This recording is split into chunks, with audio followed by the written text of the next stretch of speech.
Guten Morgen, Episome. Bonjour les rôlistes, je suis Sébastien et aujourd'hui je vais répondre à la question numéro 8 de RPG Day. La question numéro 8 est la suivante. Un accessoire JDR apprécié. Ouais. Un peu compliqué. Parce que vraiment, généralement, il n'y a qu'un accessoire dans le JDR que j'aime bien, mais c'est plus pour sa fonction décorative, mais pas que, puisqu'il sert aussi en tant qu'aide-mémoire. Vous les voyez derrière moi, c'est l'écran du MJ. Pour moi, c'est un outil très intéressant. Alors, pour beaucoup, il sert à séparer l'espace entre la table des joueurs et la table du MJ. Moi, je me suis déjà amusé à mettre l'écran du MJ. Alors, soit le coucher sur la table pour avoir accès juste au rappel des règles qui sont nécessaires parfois, puisque je n'avais pas besoin de cacher mes informations aux autres joueurs, ou bien carrément le mettre de l'autre côté de la table pour que les joueurs aussi aient accès aux informations. Parce que des fois, il y a des choses très utiles dans un écran du MJ pour les joueurs aussi. Donc, voilà. Mais à part ça, est-ce qu'il y a un outil, un accessoire très utile? Alors, j'en vois bien un. Je vais me retourner, je vais le chercher, je vais vous le montrer. Je reviens. Voilà. Et si je cogne le bureau, je ne vais pas y arriver. Le premier outil, j'en avais déjà parlé, mais je vais vous le représenter. C'est un accessoire JDR, mais ce n'est pas un accessoire qui est lié à un JDR en particulier. C'est un outil fait par un youtubeur français qui s'appelle le Scénarurgien, je crois que c'est le nom de sa chaîne. Et le truc en question, c'est RPG Story Maker. Et qu'est-ce que c'est RPG Story Maker? Je vous l'avais déjà montré. C'est simplement un jeu de tarot, on va dire, simplement, hein, qui regroupe 6 ou 7 catégories de cartes différentes. Donc vous regroupez les cartes. Je vais vous faire une démo en live, ce sera plus simple. Vous regroupez les cartes par type.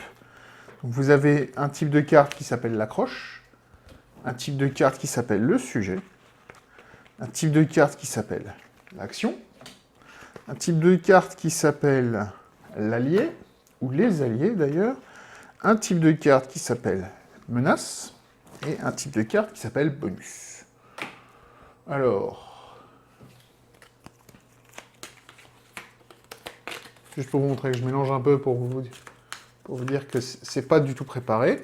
Et généralement, alors, il n'y a pas de méthode, hein, bref, vous pouvez en tirer une, vous pouvez chercher celle que vous voulez. Moi, généralement, ce que je fais, c'est j'en tire deux. Et je regarde celle qui m'intéresse le plus. Voilà. Donc, je vais faire pareil pour le... Alors, j'ai tiré 2 cartes pour l'accroche, par exemple. J'ai le choix entre détail et rencontre. Alors, ça va pas bien donner, donc je vais vous les lire. Détail. Un détail passé inaperçu, une redondance étrange, un indice caché, un petit quelque chose qui diffère de la normale, un élément qui attire l'attention, une petite étrangeté. Rencontre. Une trouvaille au milieu de nulle part, une rencontre inattendue, une découverte, quelque chose que l'on décèle, le fruit du hasard, l'opportunité du destin. Donc ça va être l'accroche pour ce scénario que je suis en train de définir par les cartes. D'accord? Ensuite, je continue, je repioche 2 cartes. J'ai le choix pour le sujet, c'est un trésor ou une légende. Donc voilà. Ensuite, l'étape suivante, c'est les actions. Qu'est-ce qu'il va falloir faire? Attaquer ou délivrer. Par exemple. Maintenant, on va regarder les suivants, c'est les alliés. Pareil, j'en pioche 2. Donc c'est les alliés potentiels qu'on va pouvoir croiser, qui vont pouvoir nous aider. Un esprit ou un métamorphe. Voilà. L'important, la menace, qu'est-ce qu'on va combattre? Qu'est-ce qui va, en tout cas, qu'est-ce qui va être l'antagoniste? Ou qui va être, pas forcément d'ailleurs l'antagoniste, mais qui va venir nous embêter, un colosse ou des bandits. Et la wildcard, le bonus, le joker, le truc qui va être un petit peu marrant, j'en pioche aussi 2. Et une altération ou un mensonge. Voilà. Et donc, Je ne sais pas ce que ça va donner si je passe sur l'autre webcam. Non, ça ne rend pas bien. Et donc, en fait, ça vous permet, par le hasard, par le biais du hasard, bon après, il faut être bon en impro, il faut connaître son jeu de rôle, mais ça vous permet de créer une histoire. Par exemple, moi, je pars sur un détail sur un trésor que les joueurs ont ramassé, qui va indiquer qu'ils vont devoir délivrer quelque chose, ou quelqu'un. Ils vont avoir l'aide...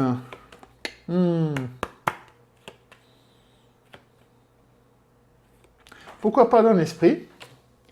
La menace, ça va être, puisqu'on parlait de libérer un trésor, ça paraît bien que ce soit des bandits, la menace. Et le bonus, ce sera une altération. Donc, voilà, et avec ça, en fait, moi, j'ai tous les éléments pour à peu près savoir vers où mon histoire doit partir. J'ai la ligne directrice, je sais où démarrer, je sais où je dois aller. Après, c'est les joueurs qui vont m'emmener là où ils veulent, et ça va être très sympa. Donc ça, c'est un outil que j'aime bien, qui est pratique. Ça m'a déjà permis de faire 2-3 scénars, donc c'est sympa. Hein. Quand on joue en impro total, c'est pratique parce que ça permet un peu d'enlever un peu la charge de la créativité que vous avez, et puis ça permet au hasard de venir, et puis ça vous permet aussi peut-être de dire aux joueurs « Vas-y, pioche une carte pour moi ». Voilà, ça c'est rigolo. Et il y a d'autres types de cartes pour le JDR que j'aime bien. Alors, c'est ces cartes-là. C'est les cartes d'état. Elles sont encore sous blister. Je ne vais pas falloir les ressortir. Preuve que je m'en suis pas encore servi. C'est les cartes d'état de. Ça, c'était les cartes d'état de Mutant et Mastermind. Donc, ça regroupe plein de choses que vous allez filer à vos joueurs pour leur rappeler quand ils ont des états négatifs et des choses comme ça. Et l'autre jeu de cartes, enfin l'autre série de cartes que moi j'avais beaucoup aimé et qui est très très très utile vu le jeu, parce que le système de combat est quand même un petit peu complexe et ça permet à des gens qui ne connaîtraient pas le système de combat assez bien, de transformer le truc en un je sais pas quoi faire à t'as les cartes en main, démerde-toi avec ça. C'est quand même vachement sympa. C'était des cartes custom que j'avais fait imprimer pour le jeu de rôle Luchadores.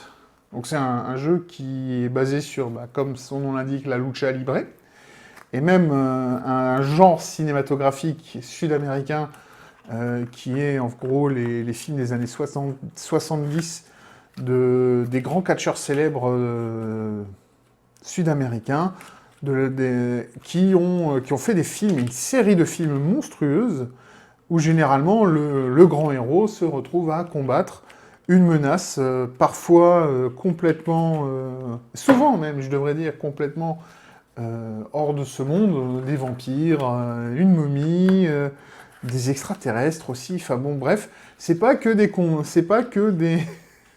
Donc il y a un petit côté pulp qui est très sympa, qui est très marrant.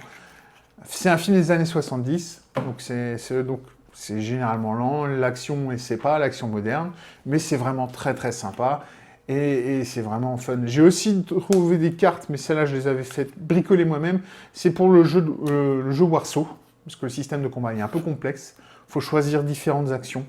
Donc là pareil, je donne les cartes aux joueurs, et les joueurs, ils jouent une carte, je leur fais, tu leur dis, tu joues une carte à ton tour de jeu. Voilà. Et en gros, ils ont leur action, ils savent quoi faire. Il y a le rappel de la règle, il y a le rappel du jet de dés. Tout est parfait. Voilà, c'est ce genre d'accessoire que moi j'aime bien. Pareil, l'accessoire classique pour Donjons et Dragons, c'est les cartes de sorts pour les magiciens, pour les prêtres, pour les paladins, tous ceux qui ont des sorts. C'est quand même vachement utile. Parce que comme ça, vous avez en main, avec des rappels, ou au moins la référence dans le bouquin, la référence du sort dans le bouquin.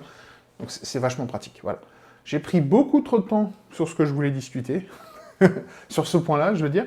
Et donc, je vais vite passer à la suite, parce que aujourd'hui, ça va être compliqué, puisque le thème d'aujourd'hui...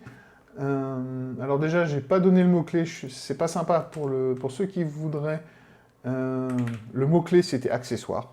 Donc voilà. Et pour aujourd'hui, le thème, je suis en train de... Voilà, le thème, c'est experiment, donc expérience.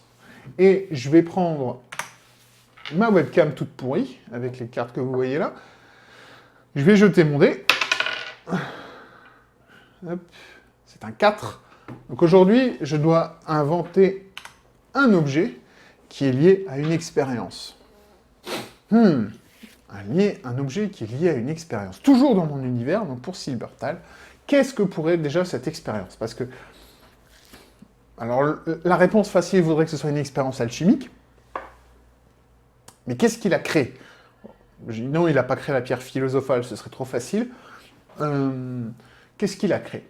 Qu'est-ce que cet alchimiste aurait créé comme objet intéressant qui serait un... Oh, je vois l'idée. Oh, je vois l'idée. Ouais. L'idée qui vient de m'arriver là en tête, c'est en gros, il a créé par l'alchimie ce qu'on pourrait appeler, dans certains jeux de rôle, une Power Stone. C'est un accumulateur de mana. Alors, il peut se charger de manière passive, ça veut dire qu'il va accumuler la mana environnante et il va se charger. Et comme ça, on pourra l'utiliser pour lancer un sort. Ou bien, on peut activement le charger en envoyant sa mana, sa magie, dans la pierre, et que vous pourrez utiliser plus tard. Bref, c'est une batterie de magie. Et ça peut être très marrant. Parce que justement, la magie n'existe pas ou très peu, et c'est tellement dur, parce qu'il n'y a quasiment pas de mana qui passe vers Mittelheim, vers le plan des humains, que justement, permettre aux rares personnes qui ont une affinité magique, qu'ils ont pu identifier, ce serait bien. Et effectivement, ça va être un objet hyper rare à faire, parce que c'est quelque chose de très difficile, qui est arrivé complètement par accident. Et donc, ça pourrait justifier qu'il arrive des bricoles à cet alchimiste, parce que probablement, soit qu'on va vouloir au mieux lui piquer cette pierre, soit qu'il en fabrique d'autres. Et à ce moment-là, c'est lui qu'on va piquer, c'est lui qu'on va enlever. Qu'est-ce que vous en dites? C'est simple, c'est efficace, ça marche bien, c'est une bonne accroche pour un scénar. Moi, ça me plaît, donc je vais m'arrêter là. Donc, la vidéo pour aujourd'hui est maintenant terminée. Merci pour votre attention. Comme d'habitude, je vous souhaite de trouver ce qui vous rend heureux. Et en attendant la prochaine vidéo, qui sera donc pour la question numéro 9 de RPG Day, je vous dis à tous à demain, ou comme on dit chez moi, peace mouille.